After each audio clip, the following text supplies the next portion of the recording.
Today we tell about Koshok, Kyrgyz traditional and art of grief. When we lose someone we love, the pain can be too big for the ordinary words. Every culture has its own ways to say goodbye.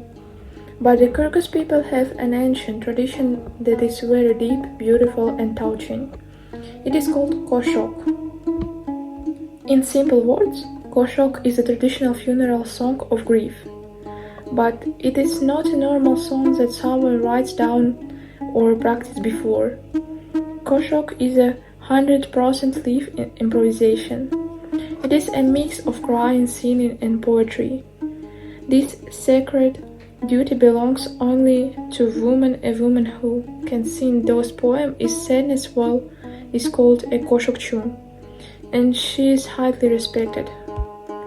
The word Koshok comes from a Kyrgyz word koshu, which means to add or to connect. This has a very deep meaning. When a woman sings, she connects word into rhymes right at the moment. She also connects her own heart with the soul of the person who died, and she connects all the people in the room of shared sadness. To understand Koshok, you need to imagine a traditional Kyrgyz funeral. Usually, it takes place inside a yurt, the traditional nomadic house. The body of the deceased person is placed in the center. The women of the family sit inside the yurt near the body. They wear dark clothes and traditional headscarves.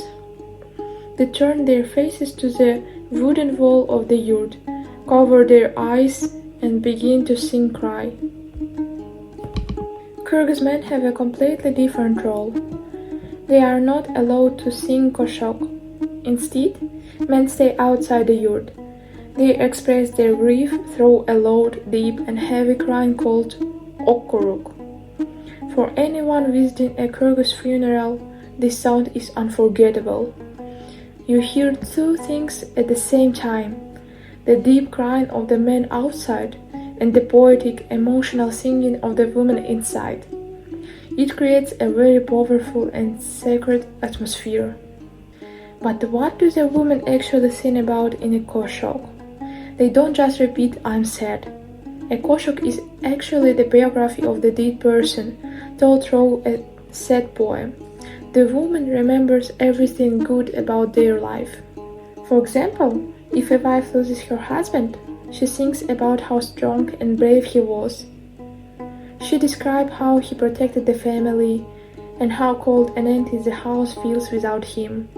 If a daughter loses her father, she sings about his wise words and compares him to a big, tough mountain that protected her from life's problem. The most painful Koshok are sings by mothers who lost their children.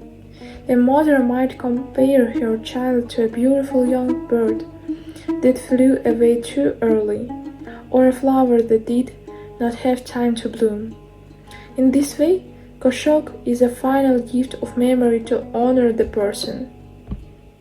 From a modern psychological point of view, the ancient tradition is pure genius.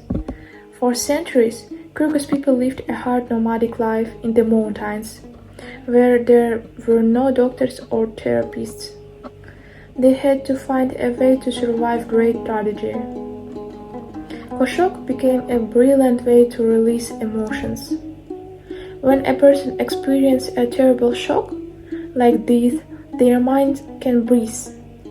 People often close their emotions inside, which is very dangerous for mental health. Koshok forces the grief to come out. The rhythm and the melody helps the person turn their chaotic pain in beautiful words. By speaking about the pain, the woman helps themselves and their whole family to accept the loss and start healing. In the past, every Kyrgyz girl learned how to sing Koshok by listening to her mothers and grandmothers. Today, life is changing fast. Many people live in modern city apartments, not in yurts. But despite globalization, the traditions of Koshok is still alive. It is still performed at funeral today. It stands as a living monument to love, memory, and the strong spirit of Kyrgyz women.